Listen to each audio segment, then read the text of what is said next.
નમસ્તે મિત્રો, હું છું નવરંગ સૈન અને સ્વાગત છે આપનું આઈ એમ ગુજરાતના અમેરિકા સ્પેશિયલ ન્યૂઝ બુલેટિનમાં।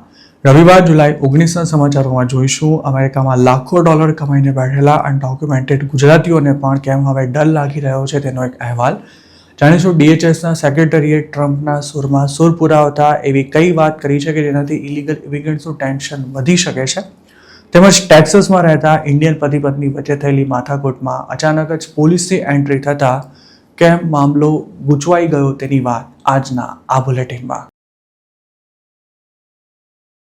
અમેરિકાએ મને ઘણું આપ્યું, પણ હવે એવું લાગે છે કે મને ગમે ત્યારે ઇન્ડિયા ભેગા થવાની ફરજ પાડવામાં આવી શકે છે। આ શબ્દો છે ફ્લોરિડામાં પોતાનું ગેસ સ્ટેશન ચલાવતા એક ગુજરાતીના, જેઓ આજથી 15 વર્ષ પહેલા ઇલીગલી US ગયા હતા અને આજે તેઓ ત્યાં ખૂબ જ સારી રીતે સેટલ થઈ ચૂક્યા છે અને તેમના બંને બાળકોનો જન્મ પણ અમેરિકામાં જ થયો છે। આ ગુજરાતી પાસે કાયવા ખાતર વર્ક પરમિટ અને સોશિયલ સિક્યોરિટી નંબર છે, પણ તે પોતે જાણે છે કે તેનાથી અમેરિકામાં કાયમ માટે રહેવાનો પરવાનો નથી મળી જતો। તેમના બાળકો 21 વર્ષના થઈ તેમને સ્પોન્સર કરી શકશે, પરંતુ ત્યાર સુધી પોતાને અમેરિકામાં રહેવા મળશે કે નહીં તેને લઈને તેઓ જરા પણ શ્યોર નથી। પોતાના સ્ટેટમાં જે રીતે અનડોક્યુમેન્ટેડ ઇમિગ્રન્ટ્સને પકડવામાં આવી રહ્યા છે તેને જોતા આ ગુજરાતી હવે કાર લઈને ઘરેથી નીકળે ત્યારથી લઈને રાત્રે ઘરે પાછા આવે ત્યાં સુધી પોલીસ સાથે પનારો ન પડી જાય તેનું ખાસ ધ્યાન રાખે છે। તેમને એક નવા બિઝનેસમાં રોકાણ પણ કરવાનું હતું, પરંતુ સ્ટેટસના ઠેકાણા ન હોવાને લીધે તેમણે પૈસા હોવા છતાં પણ આવું કોઈ જોખમ લેવાનું હાલ પૂરતું માંડી વાળ્યું છે। જોર્જિયામાં રહેતા 40 વર્ષના એક ગુજરાતી યુવકની કહાની પણ કંઈક આવી છે। તેનો યુ વિઝાનો કેસ પેન્ડિંગ છે, પણ તેમ છતાંય તેને ડિપોર્ટેશનના વિચારો આવ્યા કરે છે।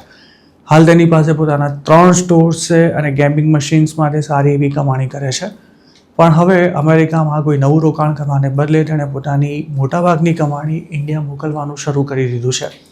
ઇન્ડિયામાં તે ગોલ્ડ, લેન્ડ અને રિયલ એસ્ટેટમાં રોકાણ કરી રહ્યો છે, કારણ કે અમેરિકામાં આમ કરવું તેને રિસ્કી લાગી રહ્યું છે। આઈ એમ ગુજરાત સાથે વાત કરતા આ યુવકે જણાવ્યું કે અમેરિકામાં જો તમારી પાસે પરમેનન્ટ સ્ટેટસ ન હોય તો પોતાને કશું જ નહીં થાય તેવો વહેમ ક્યારેય પણ ન રાખવો જોઈએ। ગ્રીન કાર્ડ હાથમાં ન આવે ત્યાં સુધી અમેરિકાના ભરોસે રહેવું જોખમી છે, અને ખાસ તો ઇમિગ્રેશનના કેસમાં કોઈ ઇસ્યુ ઊભો થાય તો પોતાના બિઝનેસ અને ઇન્વેસ્ટમેન્ટને મેનેજ કરવા મુશ્કેલ થઈ જાય છે। તેમાં જે લોકો વધારે કમાણી કરવાની લાલચમાં નાની મોટી ઇલીગલ એક્ટિવિટીઝ કે પછી ટેક્સમાં ચોરી કરે છે તેમના પર હાલ પૂરેપૂરું જોખમ છે। ગેરકાયદે રીતે નશીલા પદાર્થો વેચતા હોય કે પછી ગેમિંગ મશીન્સ ચલાવતા હોય તેવા ઘણા ગુજરાતીઓ છેલ્લા 1.5 વર્ષમાં જેલ ભેગા થઈ ચૂક્યા છે અને કેટલાકને ઇન્ડિયા પણ પાછા મોકલી દેવાયા છે। તેવામાં જેમની પાસે પરમેનન્ટ સ્ટેટસ નથી તેવા તમામ લોકો પર જોખમ તો છે જ। અમેરિકામાં હજારો ગુજરાતીઓ પોતાની પાસે કોઈ પરમેનન્ટ સ્ટેટસ ન હોવા છતાં પણ લાખો ડોલરના બિઝનેસ લઈને બેઠા છે। અત્યાર સુધી આ તમામ લોકોને એવું હતું કે અમેરિકામાં પોતાનો કોઈ વાળ પણ વાંકો કરી શકે તેમ નથી। ટ્રમ્પની સેકન્ડ ટર્મ શરૂ થઈ ત્યારે 4-6 મહિના સુધી આવા લોકો એલર્ટ રહ્યા હતા, પણ પછી તેમણે ટ્રમ્પે શરૂ કરેલા માસ ડિપોર્ટેશનને સિરિયસલી લેવાનું બંધ કરી દીધું હતું। જો હવે મિડ ટર્મ ઇલેક્શન નજીકમાં છે તેવામાં ઇમિગ્રેશન એન્ફોર્સમેન્ટ પણ વધ્યું હોવાથી અમેરિકામાં કામ કરતા ગુજરાતી કર્મચારીઓની સાથે સાથે માલિકો પણ સાવધાન મોડ પર આવી ગયા છે। તેમાં પૈસાની વાત આવે ત્યારે મોટાભાગના લોકો નવું કોઈ સાહસ કરતાં 100 વાર વિચારતા થઈ ગયા છે। જેમને 2 નંબરની કમાણી છે તેમણે પોતાનો બિઝનેસ બીજા કોઈના નામે કરવાથી લઈ જે કંઈ બચત કરી હતી તેનો ઇન્ડિયામાં વહીવટ પણ કરી નાખ્યો છે। ટેક્સાસમાં પોતાની મોટેલ ચલાવતા અને અમેરિકન સિટીઝન એવા એક ગુજરાતીનું આ મામલે એવું કહ્યું છે કે યુએસમાં નવા આવેલા અનડોક્યુમેન્ટેડ લોકોને વર્કિંગ પાર્ટનર બનાવવાના નામે છેતરવામાં આવી રહ્યા છે। પોતે બિઝનેસમાં ભાગીદાર છે એવું માની આ લોકો રોજના 12 થી 14 કલાક કામ કરતા રહે છે, પણ પ્રોફિટ લેવાનો આવે ત્યારે તેમના ઠગ ભાગીદારો જાતભાતની રિકવરી કાઢી તેમના હાથમાં કશું જ નથી આવવા દેતા। આવા અમુક કેસમાં તો લીગલ સ્ટેટસ ન હોય તેવા લોકો ધંધો શરૂ કરવાની લાલચમાં પોતાની વર્ષોની બચત ગુમાવ્યા બાદ પણ ઠગાઈ કરનારાનું કશું જ નથી બગાડી શકતા। હજુ 3-4 મહિના પહેલા જ અમેરિકાથી ડિપોર્ટ થયેલા ચરોતરના એક ગુજરાતી સાથે કંઈક આવું જ થયું હતું। પેન્સિલ્વેનિયામાં તેઓ 3 બિઝનેસમાં પાર્ટનરશિપ ધરાવતા હતા, જેમાંથી તેમને સારી એવી કમાણી પણ થતી હતી। જોકે આઈસ દ્વારા તેમની ધરપકડ થઈ તેના 6 મહિનામાં જ પાર્ટનર્સે ધંધો ખોટમાં ચાલે છે તેવું કંઈ પૈસા આપવાનું બંધ કરી દીધું હતું। આજે આ ગુજરાતીની પત્ની અને બાળકો અમેરિકામાં જ રહે છે। પણ તેમની પાસે પોતાનું ઘર અને થોડી ઘણી બચતોને બાદ કરતા બીજું કશું જ નથી બચ્યું. ન્યૂજર્સીમાં રહેતા આવા જ એક ગુજરાતી વિઝિટર વિઝા પર અમેરિકા પહોંચ્યા બાદ પોતાનું સ્ટેટસ ચેન્જ કરાવી અમેરિકામાં જ રહી ગયા હતા. તેઓ ત્યાં સારી રીતે સેટલ થઈ ચૂક્યા છે અને તેમની બહેન યુએસ સિટીઝન છે, તેમજ પેરેન્ટ્સ પણ ગ્રીન કાર્ડ હોલ્ડર છે. પણ આ ગુજરાતી ભાઈ ઘણા વર્ષોથી નોન ઇમિગ્રન્ટ સ્ટેટસ પર અમેરિકામાં રહે છે. રાહતની વાત એ છે કે તેમના બિઝનેસ પેરેન્ટ્સના નામ પર છે, પરંતુ તેઓ વર્ક પરમિટ ન હોવા છતાં પણ પોતાના બિઝનેસમાં ફૂલ ટાઈમ કામ કરી રહ્યા છે. આમ ગુજરાત સાથે વાત કરતા તેમણે જણાવ્યું હતું કે તેઓ ઇલીગલી કામ કરતા પકડાશે તે દિવસથી જ અમેરિકામાં તેમનું કાઉન્ટડાઉન શરૂ થઈ જવાનું છે અને આવી કોઈ પણ સંભવિત પરિસ્થિતિનો સામનો કરવા માટે તેમણે પૂરી માનસિક તૈયારી પણ કરી રાખી છે. એવું નથી કે અમેરિકામાં રહેતા એક અનડોક્યુમેન્ટેડ ગુજરાતીને પકડીને ડિપોર્ટ કરવામાં આવશે. સૌ કોઈ જાણે છે કે આવું ક્યારે પણ નથી થવાનું. જો કે ઇલીગલી રહેતા કે પછી કામ કરતા લોકોને કશું જ નહીં થાય તેવો ઓવર કોન્ફિડન્સ કોઈને પણ ઘણો ભારે પડી શકે છે. શું આપને લાગે છે કે અમેરિકામાં લીગલ સ્ટેટસ વિના રહેતા ગુજરાતીઓએ પ્લાન બી તૈયાર રાખવો જોઈએ? આપના વિચારો અમને કમેન્ટમાં ચોક્કસ જણાવજો. અત્યાર સુધી સાયલેન્ટ ડિપોર્ટેશનની તરફેણ કરી રહેલા DHSના સેક્રેટરી માર્કવેન મલિન હવે પોતાના સૂર બદલતા દેખાઈ રહ્યા છે. જુલાઈમાં 2 અનડોક્યુમેન્ટેડ ઇમિગ્રન્ટ્સને આઈસના એજન્ટ્સ દ્વારા શૂટ કરી દેવાયા બાદ જે હોબાળો મચ્યો છે તેની કોઈ ખાસ ચિંતા કર્યા વિના જ મલિને જણાવ્યું છે કે ઇલીગલ ઇમિગ્રન્ટ્સને પકડવાનું ચાલુ જ રહેશે.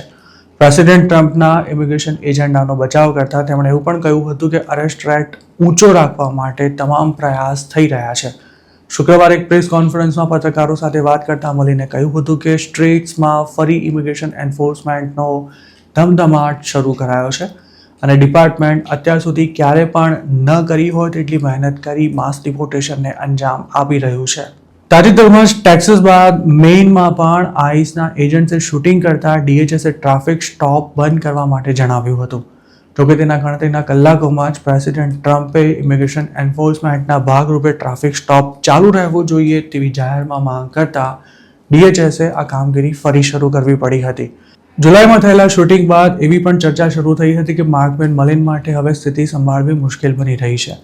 તેમના પુરોગામી ક્રિસ્ટી નોમને પણ મિનેસોટામાં ઇમિગ્રેશન એન્ફોર્સમેન્ટ દરમિયાન થયેલા શૂટિંગને કારણે જ ખુરશી ગુમાવવી પડી હતી. એક તરફ ટ્રમ્પ ધરપકડોનો આંકડો વધારવા માટે સતત પ્રેશર કરી રહ્યા છે, તો બીજી તરફ લોકોમાં આઈસની આક્રમક કાર્યવાહી સામે રોષ વધતા માર્કવેન મલિન બંને બાજુથી ફસાયા છે.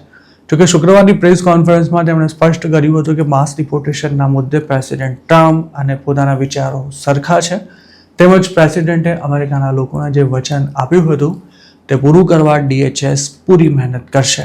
મેઇન અને ટેક્સાસમાં શૂટિંગ કરનારા ઓફિસર્સના બેકગ્રાઉન્ડને લઈને સવાલો ઉઠી રહ્યા છે, તેમજ મેઇનના કેસમાં તો ઇમિગ્રન્ટને શૂટ કરનારો ઓફિસર રેસિસ્ટ અને અગ્રેસિવ બિહેવિયરનો ભૂતકાળ ધરાવે છે તેવી વાત સામે આવતા એજન્ટોની પસંદગીના ધારાધોરણ તેમજ બેકગ્રાઉન્ડ ચેક પણ શંકાના ઘેરામાં આવ્યા છે. જોકે માર્કવેન મલિને આ અંગે પૂછાયેલા સવાલનો જવાબ આપવાનો ઇનકાર કરી દીધો હતો. એસોસિએટ પ્રેસના એક રિપોર્ટમાં એવો દાવો કરવામાં આવ્યો હતો કે મેઇનમાં શૂટિંગ કરનારો અધિકારી હિંસક વર્તનની હિસ્ટ્રી ધરાવે છે, જેના પર મલિને એવી પ્રતિક્રિયા આપી હતી કે તેમને આ અંગે કોઈ જ જાણકારી નથી. તેમણે માત્ર એટલું જ કહ્યું હતું કે આ મામલો હાલ તપાસ હેઠળ હોવાથી તેના વિશે વધારે કંઈ કહી શકાય તેમ નથી. ધરપકડોની સાથે સાથે રોજે રોજ ડિપોર્ટ થઈ રહેલા ઇલીગલ ઇમિગ્રન્ટ્સની સંખ્યા વિશે માર્કવેન મલિને એવું જણાવ્યું હતું કે 2025 કરતાં ચાલુ વર્ષમાં ડિપોર્ટેશનની ઝડપ વધી છે, તેમજ રોજે રોજ department single day records set કરી રહ્યું છે. મલિને થોડા દિવસો પહેલા જ એવો દાવો કર્યો હતો કે હાલ રોજના 3000થી પણ વધુ ઇલીગલ ઇમિગ્રન્ટ્સને ડિપોર્ટ કરવામાં આવી રહ્યા છે. વ્હાઇટ હાઉસે રોજના કમસે કમ 2000 એલિયન્સને અરેસ્ટ કરવાનો ટાર્ગેટ સેટ કર્યો છે અને જૂનના છેલ્લા 5 દિવસમાં ટોટલ 10,000 લોકોને અરેસ્ટ કરવામાં આવ્યા હતા. વોશિંગ્ટન પોસ્ટે પોતાના એક રિપોર્ટમાં એવું જણાવ્યું હતું કે જુલાઈમાં પણ રોજના એવરેજ 1400 લોકોને અરેસ્ટ કરવામાં આવી રહ્યા છે. ઇન્ડિયામાં જો પતિ પત્ની પોતાના ઘરમાં લડે ઝઘડે તો પાડોશી કે પછી પોલીસ તેની કશી નથી પડી હોતી, પણ અમેરિકામાં થયેલો આવો સામાન્ય ઝઘડો પણ મોટું સ્વરૂપ ધારણ કરી શકે છે. ટેક્સાસમાં રહેતા એક ઇન્ડિયન કપલ સાથે પણ કંઈક આવું જ થયું છે, જેમાં પતિ પત્નીના ઝઘડામાં અચાનક જ પોલીસની એન્ટ્રી થતાં હવે તેમનો ઇમિગ્રેશનનો કેસ ગૂંચવાઈ જાય તેવી શક્યતા ઊભી થઈ છે. આ મામલામાં પતિને પોલીસ પકડીને લઈ જતા પત્નીએ સોશિયલ મીડિયા પર એક પોસ્ટ મૂકી લોકોની મદદ અને માર્ગદર્શન માંગતા આખી વાત સામે આવી હતી. પોતાની પોસ્ટમાં મહિલાએ લખ્યું હતું કે પતિ સાથે કોઈ બાબતે ઝઘડો થતા બંને વચ્ચે ઉગ્ર બોલાચાલી થઈ હતી અને તેમના અવાજ ઘરની બહાર સુધી સંભળાતા પાડોશમાં રહેતી એક મહિલાએ સીધું 911 પર ફોન કરી દેતા પોલીસ ઘરે પહોંચી ગઈ હતી. ફોન કરનારી મહિલાનો એવો દાવો હતો કે ઝઘડો કરનારા પતિએ તેની પત્ની પર હાથ ઉપાડ્યો છે, જેના કારણે તેને વાગ્યું છે. આ મહિલાએ પણ એ વાત સ્વીકારી હતી કે બોલાચાલી દરમિયાન પતિએ ધક્કો મારતા તે દિવાલ સાથે અથડાઈ હતી, જેના કારણે તેને સામાન્ય ઈજા થઈ હતી. જોકે પોતાને આ અંગે કોઈ જ ફરિયાદ નહોતી, પરંતુ પાડોશીએ 911 પર કોલ કરી દેતા મામલો પોલીસ સુધી પહોંચી ગયો હતો. તેમના પાડોશીએ પોલીસને એવું પણ જણાવ્યું હતું કે તેમની બાજુમાં રહેતો પુરુષ તેની પત્ની સાથે રોજે રોજ ઝઘડા કરે છે. થર્ડ પાર્ટી તરફથી ફરિયાદ મળી હોવા છતાં પણ આ ઇન્ડિયન કપલના ઘરે પહોંચેલી પોલીસ પત્નીને ધક્કો મારનારા ભારતીય પતિને પોતાની સાથે લઈ ગઈ હતી, જેને છોડાવવા માટે તેની પત્નીએ જ દોડાદોડ કરવી પડી હતી. એક NRI ગ્રુપમાં લખેલા મેસેજમાં મહિલાએ એમ પણ લખ્યું હતું કે પોલીસની કાર્યવાહીને કારણે પોતે ડરી ગઈ છે અને હવે આગળ શું કરવું તેને લઈને કન્ફ્યુઝ છે. સોશિયલ મીડિયા પર આ પોસ્ટ વાયરલ થતા તેના પર કમેન્ટ કરનારા કેટલાક લોકોએ પાડોશીએ દાખવેલી સતર્કતાના વખાણ કરતા એવું લખ્યું કે તેમણે જે કંઈ કર્યું તે સારું કર્યું, કારણ કે પત્નીને આ રીતે ધક્કો મારવો તે ઘરેલું હિંસા જ છે. જોકે અમેરિકાના કાયદાથી જાણકાર લોકોનું આ અંગે એવું કહેવું છે કે પત્નીની મંજૂરી વિના પોલીસ પતિને પકડી ન શકે, કારણ કે થર્ડ પાર્ટી કમ્પ્લેન હોય તો પોલીસ ધરપકડ કરવાને બદલે માત્ર તપાસ કરવાની જ સત્તા ધરાવે છે. આ મામલે ભારતીય મૂળના એક ઇમિગ્રેશન એટર્નીએ લિંક્ડઇન પર લખેલી પોસ્ટમાં એવું જણાવ્યું હતું કે નોન ક્રિમિનલ પોલીસ કમ્પ્લેનને કારણે પણ ગમે તેના વિઝા રિવોક થઈ શકે છે. આવા કેસમાં આરોપીને તાત્કાલિક અમેરિકા નથી છોડવું પડતું, પણ જો તે યુએસની બહાર જઈ રીએન્ટર થવાનો પ્રયાસ કરે ત્યારે તેને અટકાવવામાં આવી શકે છે. આ ઉપરાંત તેનાથી ભવિષ્યમાં ઇમિગ્રેશનના કેસમાં પણ તકલીફ પડી શકે છે અને વિઝા રિન્યુઅલ, પરમેનન્ટ રેસિડેન્સી કે પછી સિટીઝનશિપ માટે વધારે સમય રાહ પણ જોવી પડી શકે છે. ગ્રીન કાર્ડ કે પછી નેચરલાઇઝેશન માટે અપ્લાય કરતા લોકોને પોતાને ક્યારેય પોલીસની કાર્યવાહીનો સામનો કરવો પડ્યો છે કે કેમ તેની તમામ વિગતો આપવાની હોય છે. તેવામાં જો ધરપકડ ન થઈ હોય તો પણ ઇમિગ્રેશનનો કેસ તેનાથી પ્રભાવિત થવાના પૂરા ચાન્સ છે, જેથી આવા કોઈપણ મામલામાં ઇમિગ્રેશન એટર્નીની સલાહ લઈ યોગ્ય કાર્યવાહી કરવી જરૂરી છે, જેથી ભવિષ્યમાં કોઈ પ્રોબ્લેમ નહીં થાય તે સુનિશ્ચિત કરી શકાય. ડોમેસ્ટિક વાયલન્સનો જેના પર આરોપ લાગ્યો હોય તો ઇમિગ્રન્ટ જો યુએસમાં કોઈ સ્ટેટસ વિના રહેતો હોય તો હવે તેની સામે ડિપોર્ટેશનની કાર્યવાહી પણ થઈ શકે છે, જેમાં ચાર્જિસ કોર્ટમાં પુરવાર થાય ત્યાં સુધી રાહ જોવાની પણ જરૂર નથી પડતી. 2025માં માસ ડિપોર્ટેશન શરૂ થયું ત્યારે આવા મામલામાં ઘણા લોકોને અરેસ્ટ કર્યા બાદ આઈસના ડિટેન્શન સેન્ટરમાં મોકલી દેવાયા હતા, જેમાં ઘણા ઇન્ડિયન્સનો પણ સમાવેશ થતો હતો. પતિ પત્ની વચ્ચે સામાન્ય બોલાચાલી થવી આમ તો કોમન છે, પણ જો તેમાં ઝપાઝપી થઈ જાય અને મામલો અમેરિકાની પોલીસ સુધી પહોંચે તો કોકડું ગૂંચવાઈ શકે છે. 2025માં ગુજરાતી કોમ્યુનિટીમાં ચર્ચાસ્પદ બનેલા ટેનેસીના આવા જ એક મામલામાં એક અનડોક્યુમેન્ટેડ ગુજરાતી યુવકને તેની પત્નીએ ડોમેસ્ટિક વાયલન્સના કેસમાં ફસાવી ડિપોર્ટ કરાવી દીધો હતો અને પતિના ઇન્ડિયા પહોંચતા જ તે પોતાના પ્રેમી સાથે રહેવા ચાલી ગઈ હતી. તો મિત્રો, આ હતા અમેરિકાના આજના મુખ્ય સમાચાર. આપને જો અમારી રજૂઆત પસંદ આવી હોય તો આ વિડીયોને લાઇક અને શેર કરવાનો તેમજ આઈ એમ ગુજરાતની યુટ્યુબ ચેનલને સબસ્ક્રાઇબ કરવાનું ભૂલશો નહીં, કારણ કે માત્ર આ ચેનલ પર આપણે મળશે અમેરિકામાં રહેતા ગુજરાતીઓ માટેના તમામ મહત્વના સમાચાર, અને તે પણ આપની પોતાની ભાષામાં. આપ જો મારી સાથે કોઈ ટિપ શેર કરવા માંગતા હો તો હાલ સ્ક્રીન પર દેખાઈ રહેલા વોટ્સઅપ નંબર પર પણ અમારો સંપર્ક કરી શકો છો. આપની ઓળખ ગુપ્ત રાખવામાં આવશે.